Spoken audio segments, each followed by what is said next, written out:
Good to have you in Calgary, and you're here working Yes, I am. for a long time, and your play ends the 1st of August, I guess. Yeah, 3rd, I think we end on. It's a good play. Thank you. It is a very good play. You know, it's very interesting that I should be doing Bernard Slade, who wrote the play, who's Canadian. Mm-hmm. Also wrote, created the Partridge Family. Believe it or not, yeah. Most people don't, because he left part of tribute. You've seen the play. You know that he talks about his years in Hollywood, right? Right. Where it was all phony, superficial, all the things he always wanted. Exactly. And it's amazing. He had a career in television as a writer, and a very, very successful one as a commercial television writer, and a very good one. And he would come in and write scripts like one a year, and he wrote the pilot and created it. And as he said, it's very strange. It's totally different from Full circle almost, yes, isn't full it? circle. But as you say, He totally went to the theater. different. He just decided to sort of hang up his guns in Hollywood and went back to New York. It's only really been, what, 2 years since you've hit the stage again? I mean, Yeah. the live stage as an actor. You've been on stage as a singer for a long time. Yeah, it's only been about, I guess, 3 years since I decided to come back and work at all. And when I made that decision, it was a conscious one, and one that I really wanted to do it differently this time. You know, if I was going to come back and work, I did not want to be under the pressure of doing what my former career was all about, and I wanted to pick and choose things that I wanted to do. And indeed, it surprises people, I suppose, a lot that I choose to do these kinds of things. Live stage piece. Well, yeah. You started that way, though, didn't you? I did. On I Broadway? started my first show as an actor. My first professional job was as an actor. As a matter of fact, I got the part on the Partridge Family as an actor. They didn't ask me if I could sing when I got the pilot. That was unimportant at the time. It was unimportant. They had planned to just use studio background singers. Did your mother get the job first? We got it together. Shirley Jones? We showed up on the set. She's my stepmother. Yes. And I didn't live with her, obviously. And I showed up on the stage when they were doing screen tests, what they used to do. They don't really do them any longer, but Certainly not with you. You've done so many. well, people still have to go in and you have to meet the network and so forth. But what they do now is they send you in to read for the network with the other characters, as opposed to spending the money to make a screen test in those days. Money is increasingly important in Hollywood, isn't Well, it? economics, Everywhere, yeah. It's yeah. all gone to tape, Yeah. as opposed to film, which we did. And So you you know, just happened to be there at the right time? I with your walked in stepmother? on the stage for the screen test, and she was there. And I went, "You're doing this?"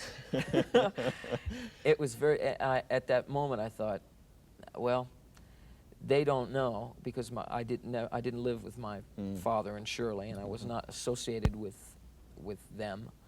The producers did not know that I was my father's son. How old were you when you started to do the Partridge Family? I was 20. 20.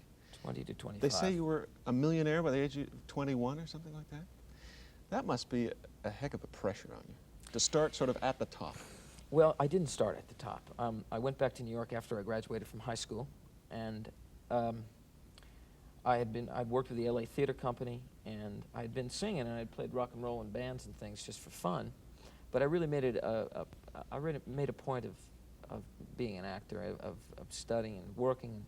What I wanted to do with my career was that. And singing just became it. I happened to do this pilot during the season where I did like 8 or 10 guest shots. On television. Yeah, situation somebody, comedies. a man from CBS Films saw me in the Broadway show that I did, and he sent me out to do a screen test for a movie, which was never made. And I don't know whatever happened to it, but someone from Universal saw the screen test that I'd made, and I got a job on, I think, Ironside, and then I did Marcus Welby and Medical Center, Bonanza, you know, Mod Squad. And back in those days, there were more dramatic shows and there were more television shows that an actor could work in. Consequently, I was fortunate enough to sort of get on a roll, and I did a pilot. You went through that I went era, and then your music Well, career that stemmed exploded. out of doing the Partridge Family, Yeah. when it sold, when the pilot sold. Why did you retire, David? You got a minute? I had been doing it for 5 years, where I would get up in the morning at 6 o'clock, and I worked all day long. My lunch hours were taken up with photo sessions and interviews. And I would go directly from there to the recording studio, where I was till midnight or 1 o'clock in the morning, and then I would go home and then get up at 6 o'clock. On Friday nights, I would go out of town and go and do concerts. Burnout. Completely emotionally, physically, mentally burned out. And I really felt like, having played the kind of places I played in the last world tour I did, I was playing like Melbourne cricket grounds, 60,000, 80,000 people. And I had felt like that experience, I had taken it as far as you can take it, and it was becoming anticlimactic. And I was emotionally a dwarf.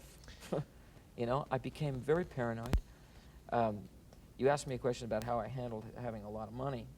Well, I didn't handle it well, because my biggest problem I've had is when you make a lot of money. I'm a very fairly loose guy and very open and trusting, and I watched a lot of people steal it from me, and I didn't think they would. And I would say to them, okay, I'll loan you $20,000, but I want you to do this for me, okay? I'll give it to you if you want it, but don't not call me, don't not be my friend, don't not hang around me and be uncomfortable, because you owe it to me if you can't pay me. And inevitably, even if you lay it out there to him, it happens. And it's a very painful experience, a very painful one. So in that respect, when you make a lot of money, the hardest thing to do is to hang on to it. And I found that my business managers got me into a lot of, just fly-by-night, and a couple of them ended up stealing a lot of it, but... You're coming out now. Yes. You're very much out. Yes. You were in... Little Johnny Jones, I did last George year. M. Cohen production? Right, where I did... Fabulous. It Hit? was wonderful. It was, well, yeah, when I was in it, it was a big hit. I have Yeah. to say, they took it to Broadway and it died. Yeah. But I did it for 6 months, and we did phenomenal. This is a new David Cassidy? Well, it is. I suppose certainly to the folks out here, I would imagine they would.